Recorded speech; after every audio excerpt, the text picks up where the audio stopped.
My friends, welcome back to the Smoky Mirror Podcast. My guest on this episode is a young entrepreneur named Nelly B. She has a passion for psychology and has created an event to empower young women here in South Florida. She has an inspiring message and a very mature outlook on life. I really enjoyed our conversation. And you all should follow her on Instagram at nelly.beautiful for more information and check out her organization Full Bloom at full.bloom1. The event she's hosting, her Rolls in Harlem Brunch, is Sunday, July 10th, so definitely buy tickets and show some love. Enjoy the show. What needs do you see in our community? Yeah, because we have a lot of trauma that needs to get through. A lot of trauma, and I feel like the first step is really taking accountability for our trauma, because a lot of people right now are like sitting in the delusion that they're not traumatized. What does that look like if you're sitting in delusion? Yeah. I guess for me per se, because I was in delusion for a while. I thought like I was fine, and I would try to hide the fact that I was fine through like substance abuse, like, getting drunk, getting high, like always partying all the time, until life kind of started to get serious, and I was like, dang, what am I really doing with my life? Like, what's going on?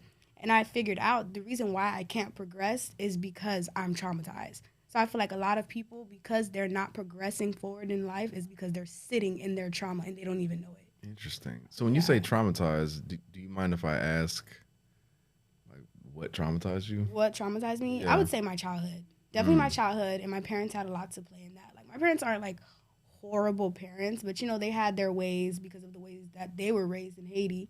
They were based off of survival, and it was kind of different than how we're raised.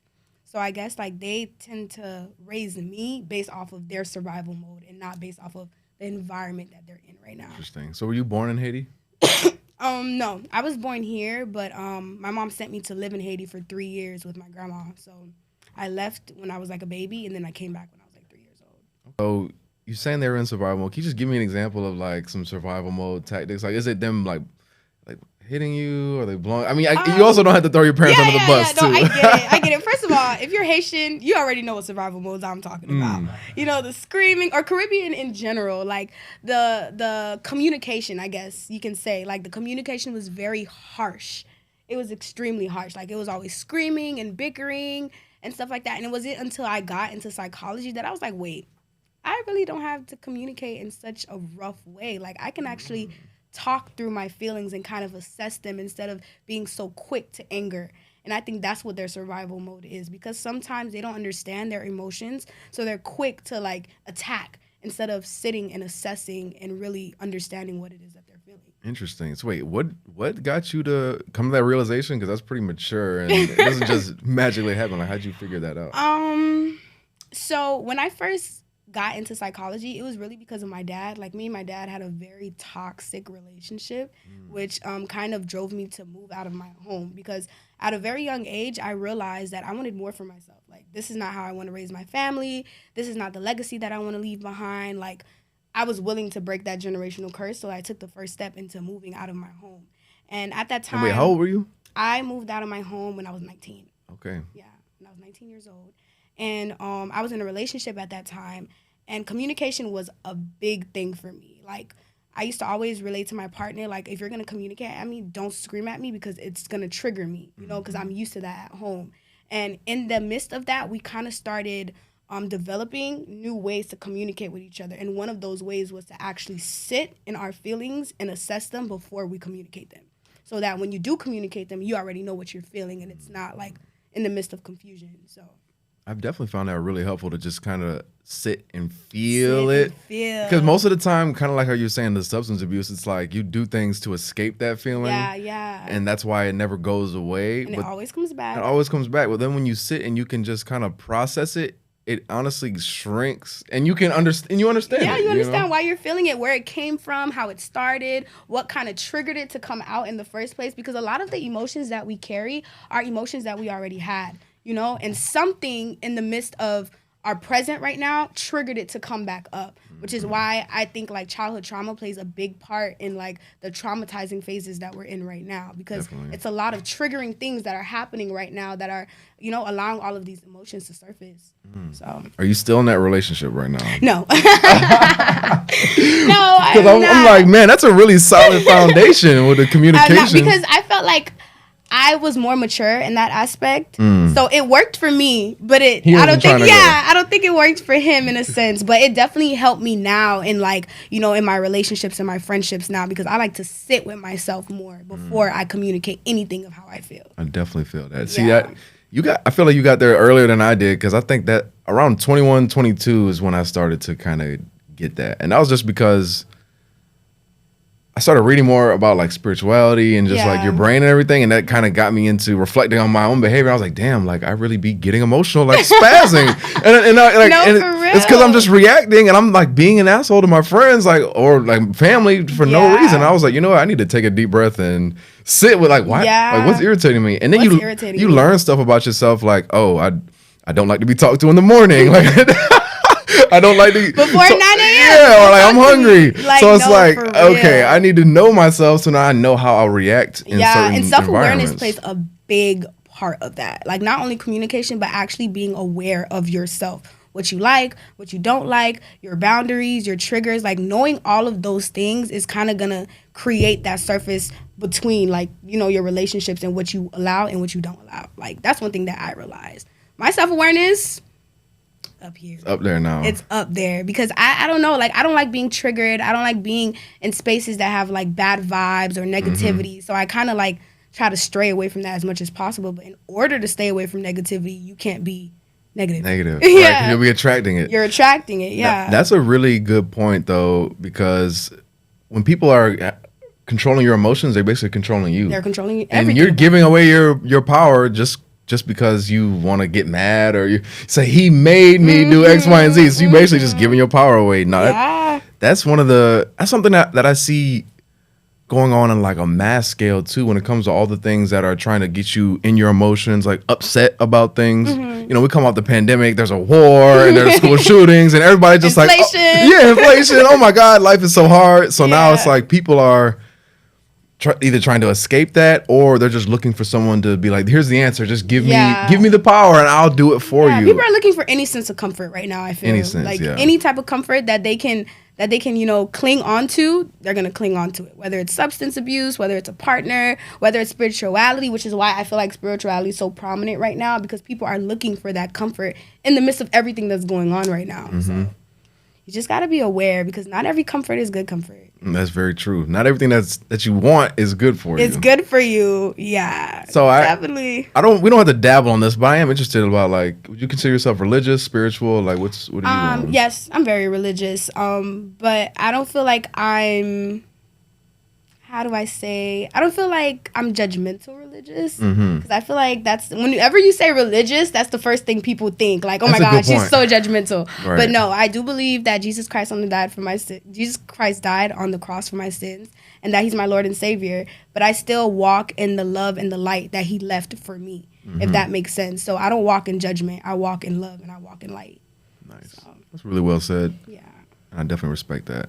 Okay, so let's go back to psychology, because we talked a little bit about some of the issues that people run into and some of like the ways that you handle it. Yeah. How do you think we can so you're obviously you're studying to become a mental health professional. Kind of walk us through like your schooling right now and the trajectory, because like I said earlier, like I'm a little bit personally invested in this too. So kind of just walk us through what you're going through.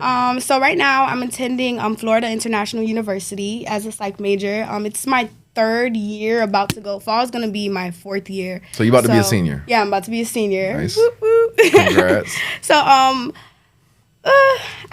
would say like the first 2 years, you know, you take your prerequisites and, you know, all the easy classes, but then during your 3rd year is kind of more of like your specialty.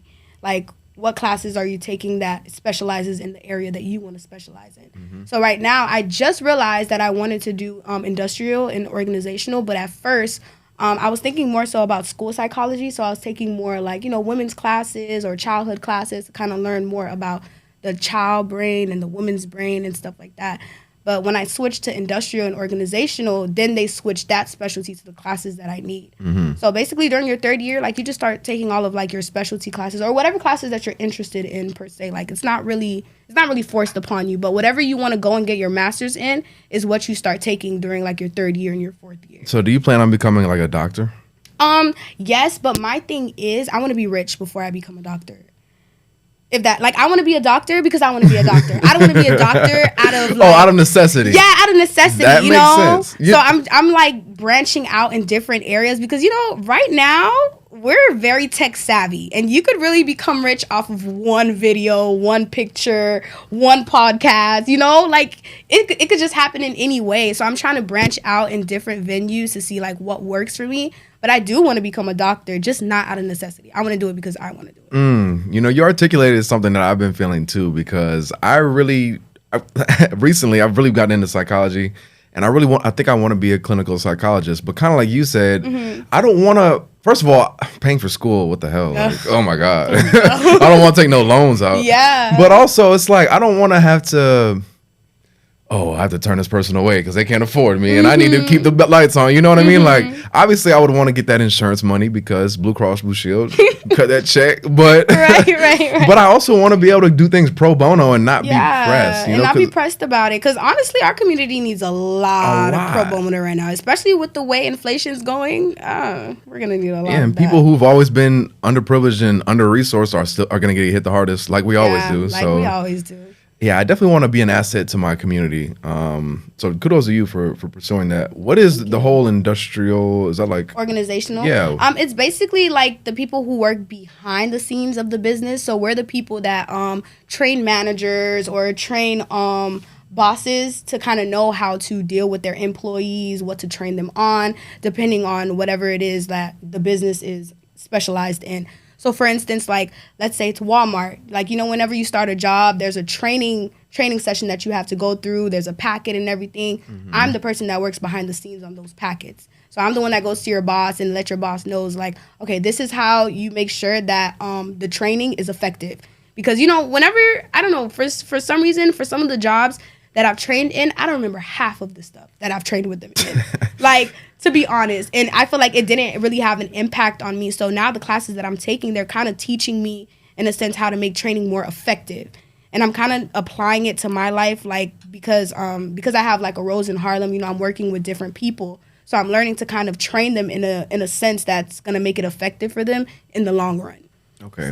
So I kind of understand that, but what made you shift from the, I think you said women and children, and then to industrial? Industrial? Yeah, like what? Because I feel like I already have something for women and children. Okay, so you don't need, I don't need to go to school for that. I can go to school for something else. That makes hella sense. Yeah, that makes a lot of sense. So, yeah, I feel like definitely don't need to go pay $1,000 loans to learn about everything that I already know. Okay, very smart. So, yeah. Very smart. I like your strategic thinking. You're a strategic thinker. I really do like that. I am.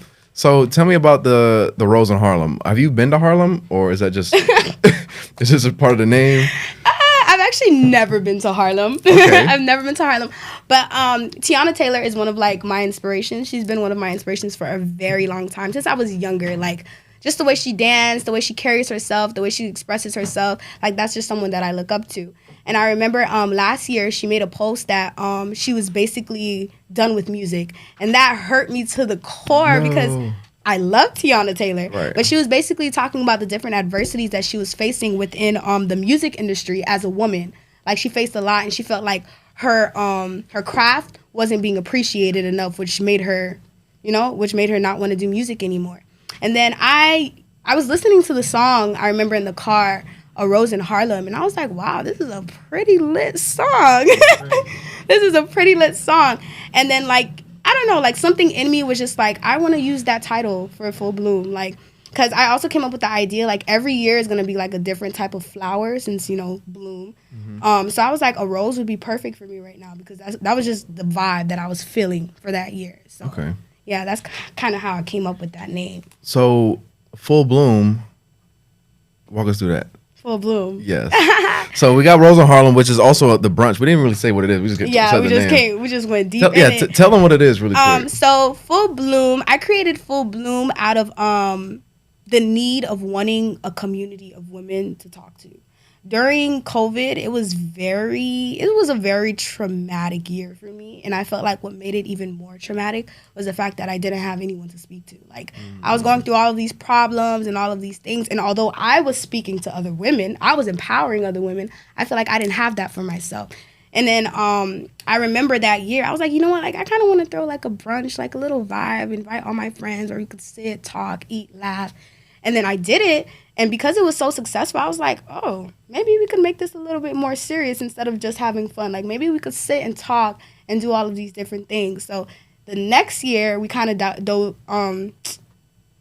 dive deeper into, the more seriousness of things. Like, so we spoke about mental health, we spoke about relationships, we spoke about religion, we spoke about financial stability.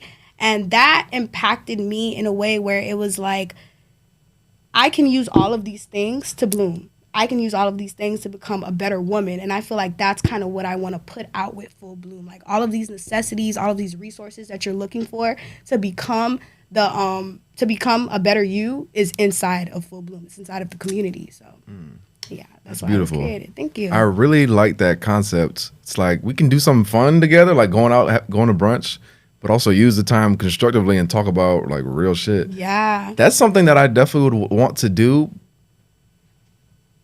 I guess I just wonder, will niggas show up? You definitely gotta like put a fire under their ass, honestly. Because yeah, I see like women will definitely go like, oh yeah, we're all about that.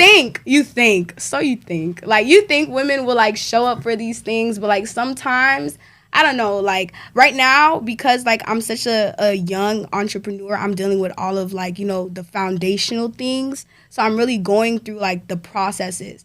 And I feel like right now, because I'm working on my credibility, it's as if, I have to reach out to people to come and get something that they need from me. Right. You get what I'm saying? So you think that people will rush at an opportunity to grow, but they're not really going to realize that's what they need until they're in that environment. Yes. So like, you just never know. Like, if you were to start something like that, you just know you're going to have to put a fire under their ass. No, honestly. definitely. We might have to partner. I might need you to give me some of the tips on how you did it, because I definitely want to get more people just feeling like they can have real conversations and find people that are on that same wavelength. And kind of like you said, they don't know that they want to be in that environment until they get exposed to it. Because you can't even imagine something until you've experienced it. Yeah, until you're in it. And that's how it was for me, because I remember like during COVID, like I said, it was very traumatizing for me. But one thing that that was really like bothering me was a loss of sense of purpose. Like, I feel like I had no purpose.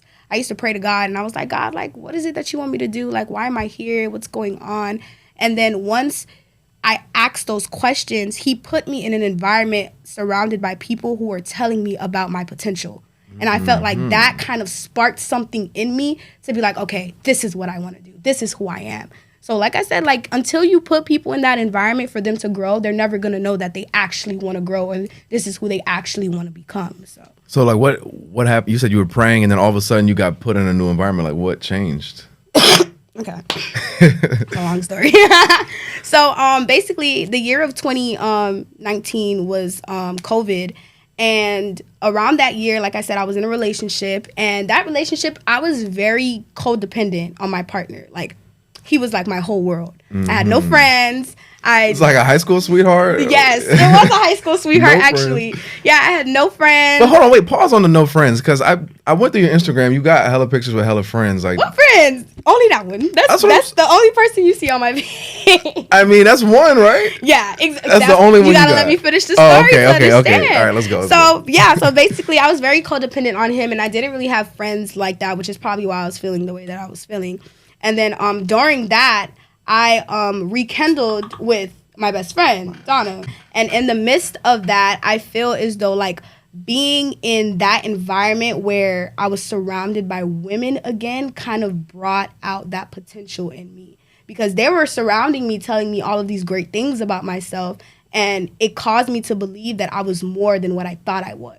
Like, then I started modeling more. I started talking more. I'm empowering people more. But I'm doing it unconsciously just because of the environment that I'm in. So that's why I felt like God kind of took me out of a desert, per se, and he led me to water. That's how I felt. Because once I got in that environment, it was only up from there. Where'd you meet people at? Like, so it's crazy because, well, dang, that's kind of like very exposing. But at the time, me and Donna weren't best friends. Okay. And she had another best friend that was like my neighbor. And we all got close basically because of COVID. So because of COVID, like we were always in the house together, always doing homework together, partying together. Like we just all got close, and that kind of started to build that community slowly, in a sense. So yeah, that's how that happened. Thank God for COVID, huh? And so that gave you the idea for Full Bloom, Yeah. and then here we are with the brunch. Yeah. So what's coming next? So Wait, the brunch, wait. When is the brunch? July? it's July 10th. You should let me guess. Yeah. Oh, dang, I said it right.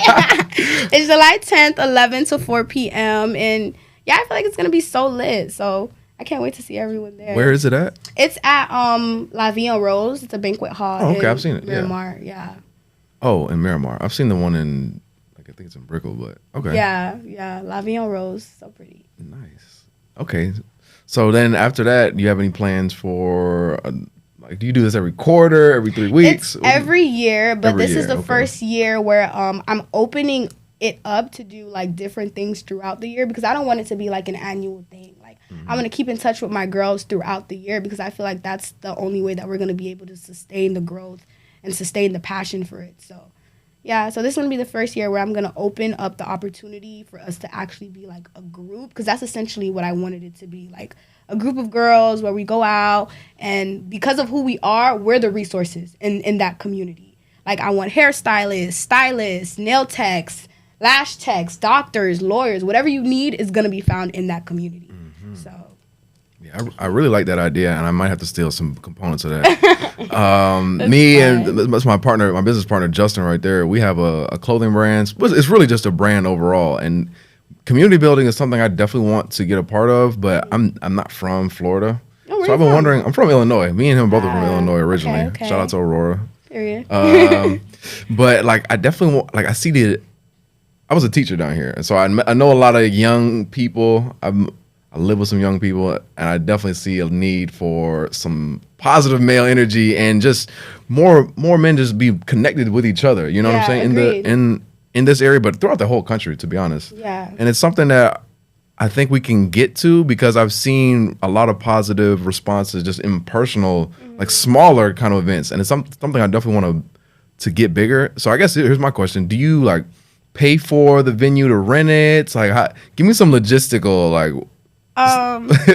Give me some logistics on it. Just high level. High level. As I've stated, I'm a young entrepreneur. So at this moment, I feel like the stage that I'm in right now is building my credibility.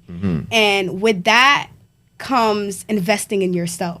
So everything that's going on right now, I'm paying for it, like out of my pocket. I'm paying for the venue, I'm paying for the chef, I'm paying for the DJ. Everything that you see, photo shoots and all, is coming out of my pocket. Dope. Now there is a ticket aspect, so I charge the girls to come to the brunch, because like I said, investing in yourself, and that money per se isn't even half of what I've paid so far. Yeah. You know, so Is it women only?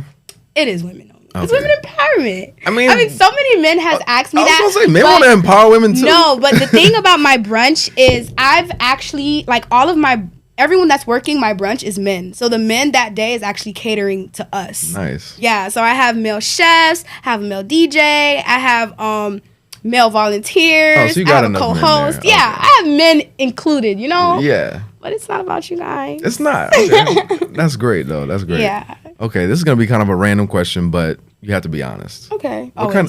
Yeah, be honest. What kind of driver are you? A horrible one. Okay, good. A horrible one, guys. I am a really bad driver. I feel like I was created to be a backseat princess. Like, no, for real. Like, I need a Backseat. chauffeur. Listen, if you guys know any chauffeurs out there that's willing to make that shmoney, please call me. Shmoney. Yeah, I'm not a driver. I'm definitely a backseat princess. So you're one of those, like, you drive fast? Are you like, can you not see over the wheel? Because I saw you drive here and sis is laughing too. Like, yeah, she's not good. First of all, I really can't see over the wheel sometimes. Not all the time. Get her a phone book. Oh my god. Not all the time. But I'm blind, period. I can't see at all. So you need glasses. Yeah, I do. But you choose not to wear them because I lost them like a really long time ago. what? Just buy some new ones. Yo, it's that easy when they're $200. What glasses? $200. My glasses. They're my contacts. Oh, well, I got a website you can get them for the low. Oh, send them to me. I will for sure. Period. Okay. See? Networking. So you're not a good driver. What No. kind of person were you in high school? Were you like the popular girl? I feel like I was very known, but I was definitely a loner. Like I really liked my space and my alone time. So a lot of people knew me. I just didn't really have any. What is it? friends. Hardly seen, but never. Yeah. I don't know what Always it is. seen, but hardly noticed, something like that. But yeah, that was definitely me. But I was very like into Hardly seen, dance at the but time, so always. I danced at my school. But I feel like most of my social life was more so in church than in school because I was very, very present in church. Like I was in everything there. I was in dance, I was singing, I was acting, poetry, ambassador, whatever you call it. Wow, you were I was really there. involved. Okay. Yeah, I was very involved in church. So that's what I was doing. But How do you think there's an intersection between church and mental health? Like, where do you think? a big one.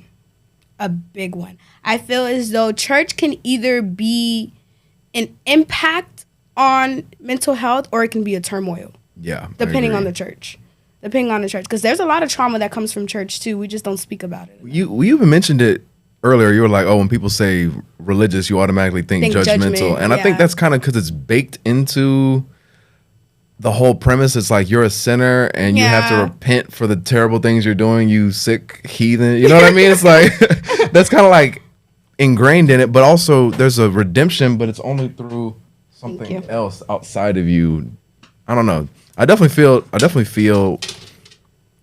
like it can be a really uplifting thing, but sometimes and even historically, it's been used to control people. To control people, yeah. And that's the kind of the narrative that I had at my old church, in a sense. Not necessarily that they wanted to control people, but because they were so judgmental, in a sense, it kind of prohibited a lot of people to grow.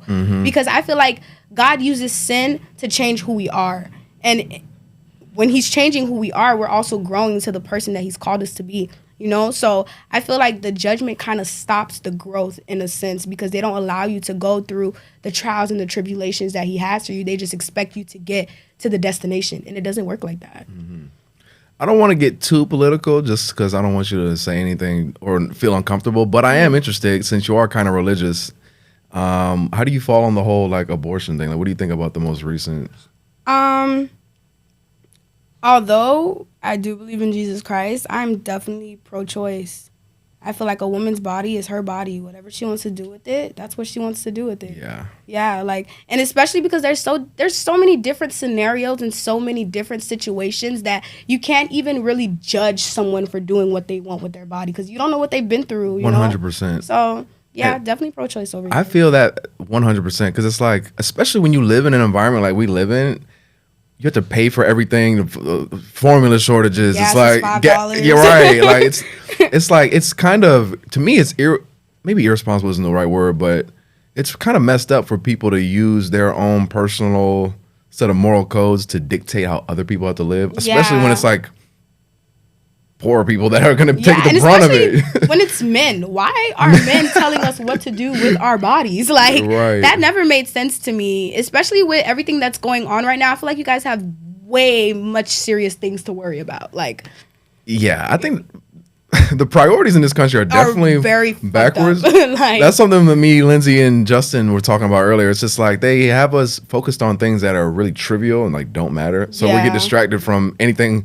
holding them accountable. It's like, yo, do something that actually matters. materially will make a difference in my life. I don't Yeah. want to hear about changing a mascot or you donating to this organization. Like, no, I want to see real things actually happening. Yeah. And I don't know. I really stopped listening to the world for a while now because I It's don't know, crazy. nothing just makes sense anymore. It doesn't make and that's why it's up to us as the next generation to try to get a little bit more reality back. Yeah, and I was world. actually saying that like the other day. Like, I'm very proud of my generation. Like, I'm not gonna lie, because I'm such a mental wellness advocate. I've seen how important I'm sorry, I know I hate this word. How how much we've normalized mental health. I really hate that word. Like, I'm not gonna. But it's true though. We are normalizing. We shit. have, and I love the fact that we're doing different things out of wants and out of interest instead of necessity. Like, you Right. know, everyone's making TikTok videos now just because they want to make TikTok videos. Everyone's making content just because they want to make content.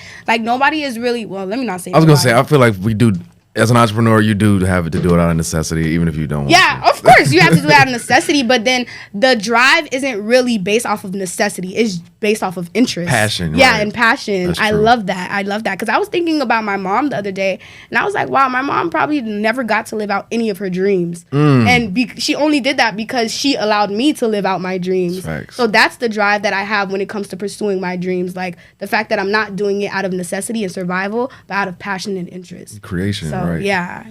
Yeah. Love that for us, guys. Yeah, me too. I mean, we definitely owe a lot to our parents because I even think about, I mean, my mom definitely, she just quit her job and like started her own business, but she was working a job she hated for like 20 years. I'm just like, damn, like, I don't know how our parents did it because they have really good attitudes to have been doing shit they hated. Like, oh my God. Like, Yeah, because I remember when I was doing jobs that I hated, I would be so depressed. Like, so sad. Sitting in the car, you're just like, there's no way I'm going to make it 40 more years of this shit. Like, ain't no and then way. it starts raining out of nowhere. Now you're listening to Drake. And you're Like, just sad there's all no around. way.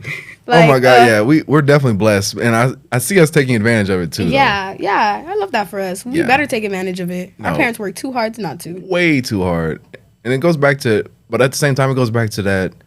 If you're living in a place where you have to worry about your survival, you don't have the luxury of thinking about creative stuff, and Yeah, you know, like that's true. it's bogus. That's why I really want to. I wish we lived in a world where everybody could really just be Themselves, free and not have to yeah. focus on, oh my God, am I gonna eat it today, or do I have to, let my kids eat? You know what I mean? Like, oh, do I have to fill up my car or send my kids to school? And or you know, I some feel like crazy I shit? still go through those moments, like those moments of dang, like what am I? Because I'm me- still a college student, guys. Right. Right. So we still have those moments of dang, how am I gonna fill up my car? How am I gonna pay my bills? How am I gonna do all of these things? But one thing that I've definitely been learning is finding peace through chaos.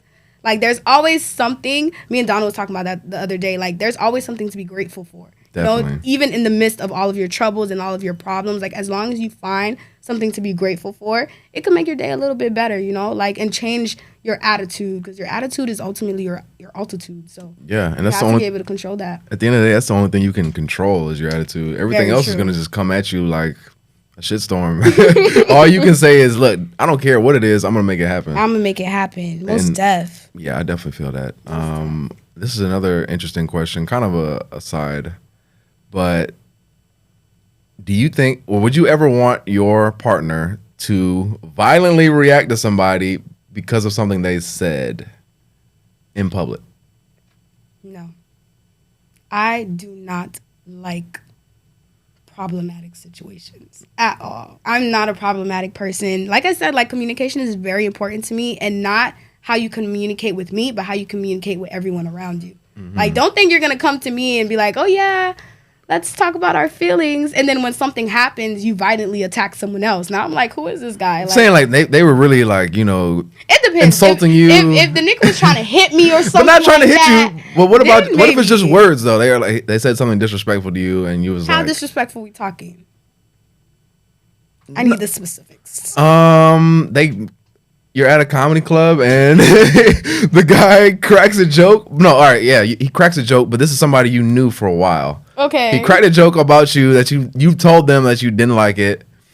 So is this like a Will Smith, Chris Rock, Nah, Jada I'm just- type thing? It isn't. It really is just a. I mean, it kind of is, but Yeah. I really just want to get to, is there ever a point where you think violence would be necessary? And the reason why I'm bringing it up is because I feel like a lot of men always feel like pressured into violent situations because it's like, I have to defend my honor as a man and like my woman or etc. So it's Well- like, where do we draw the line? Because people will end up dying for sure. First and foremost, to me, I feel like it is so sexy when a man knows how to control his emotions and not allow small things to get him to that place.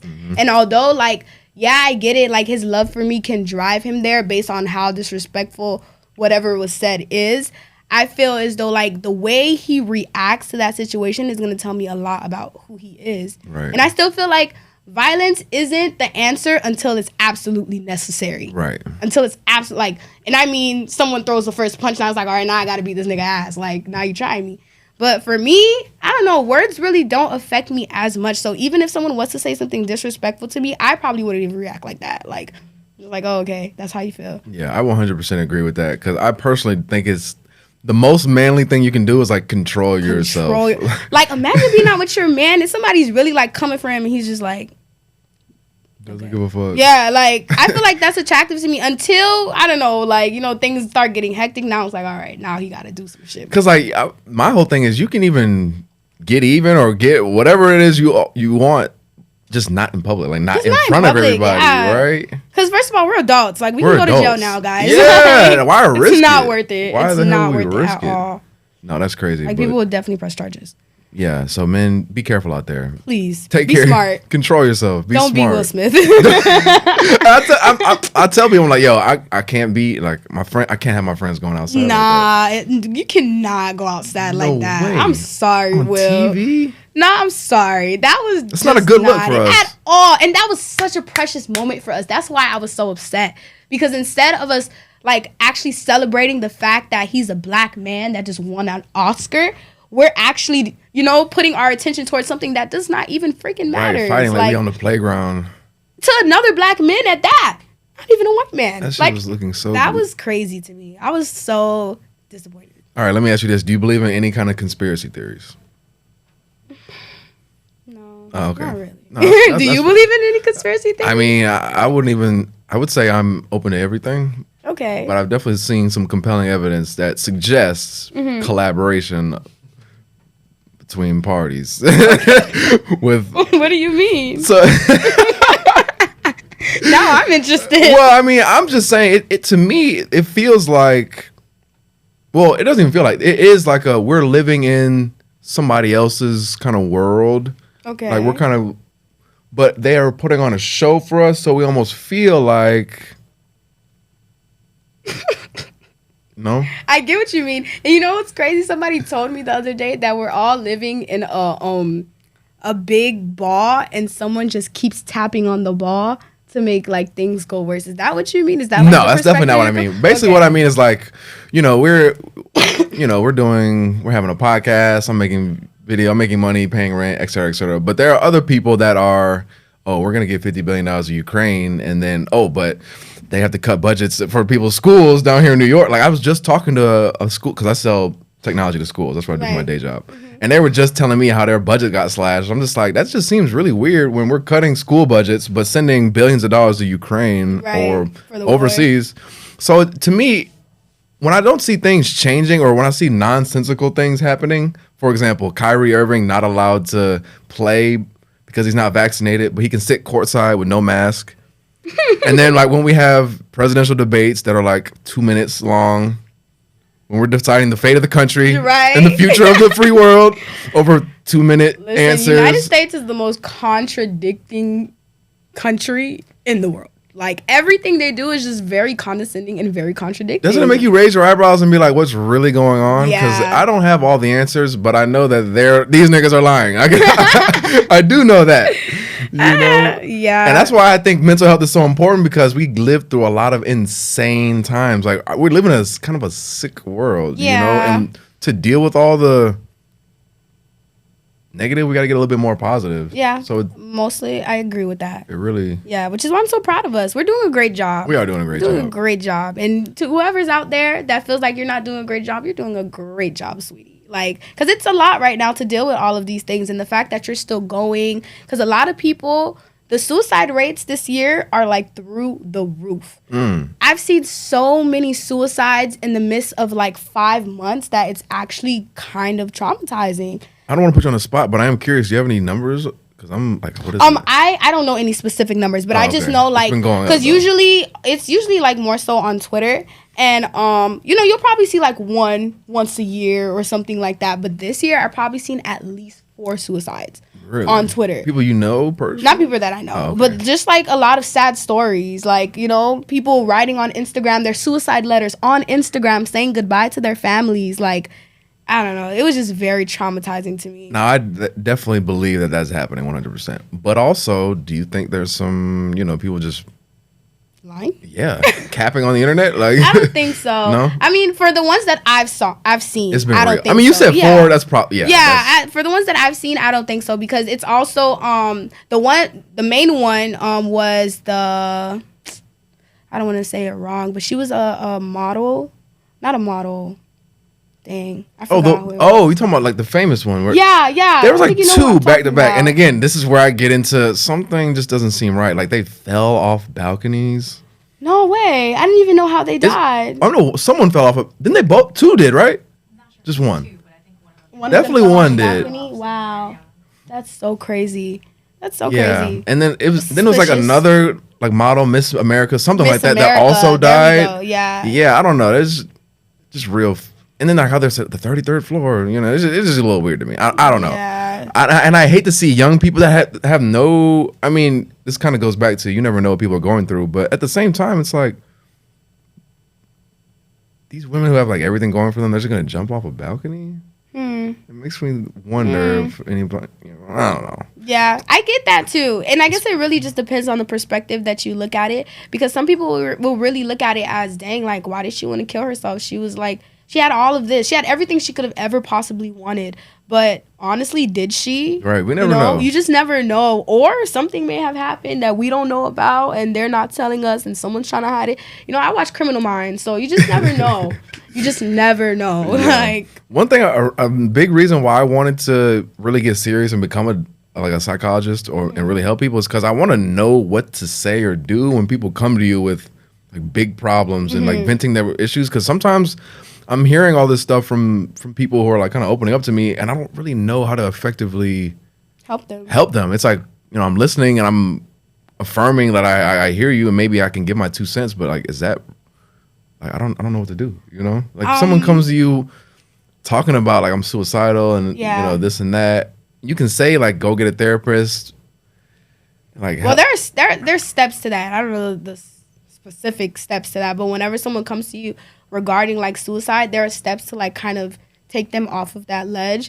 But for me, when it comes to like giving people advice, although I have the knowledge of psychology behind me because I'm a religious person, I go based off of my spirit and my energy. So whatever my energy and my spirit tells me to say in that moment, that's what I act upon. And the words just kind of like start flowing in a sense. And because I'm knowledgeable about psychology, the words are even easier to say because I have that knowledge and I have that background. So for me, that's kind of how like I go about it. I definitely feel that because it's kind of easy when you kind of just, when you do lean on, it almost just kind of like you're channeling something. Yeah. But to me, it's like when people, if that doesn't land, then I guess that is on them. But, just coupling that with some techniques, I feel like would be devastatingly effective. That's what I'm excited One thing, about. too, is to ask people if they want your advice or if they want you to listen to them. Yeah, because sometimes we're so quick to give unsolicited advice that people aren't even retaining anything that you just said, honestly. Right. So one thing that I'm going to try to do in my friendships when it comes to like my friends venting to me is asking them like, do you want me to listen right now or do you want my advice? Because sometimes my advice isn't really needed in that moment. You just wanted an ear to listen to you. No, that was good advice in itself. Just because if you want to know what somebody wants, just ask them. Like, ask them. It could all be so simple. So easy. Just ask them a question. And that's why I feel like it's just disingenuous how people are running shit. Because it's like nobody's asking, like, what can we really do to help? Yeah. It's just kind of like we're telling you what we're going to do. And it's in good spirit. It's trust us. You know what I mean? It's in good faith. Like, that's why I do think trust. Yeah, what? Everybody cracks jokes about how untrustworthy politicians are, yet people still be voting. And I mean, but then what choice do we have? And that's what I'm saying. It's like people are playing a game. We're just kind of like surviving. Yeah. But hey, the new generation, like you said, we're up next. We're creating the world that we want to live in. Yeah, and more people can imagine that world, and that's why I think we're going to be able to see it. Maybe not, maybe we don't, but we'll be able to lay the foundation for our kids and them to. Yeah, and that's why I kind of feel like the world is changing right now because I have a sense that we're going to be the front line of a new world because we're creating a new world, if you guys haven't noticed, like a world filled with technology, filled with more opportunities, filled with positivity, filled with mental health. Like those are all of the important things that are going on right now. So despite all of the tragedy and the chaos, I feel like we're kind of creating a new world in a sense. Like, you know, like how after the Great Depression, there was a new world. Like, you know, post-pandemic world. Post-pandemic world. Like, I don't know. That's just, I'm trying to be positive about everything. So that's kind of like my perspective on anything. Like, it's just becoming a new world, and we kind of just have to adapt to it. No, 100%. This has been really good. Let's close out with, I mean, that was a good one, but Justin. Ooh. Oh, that's a good one. That is a good one. Dang,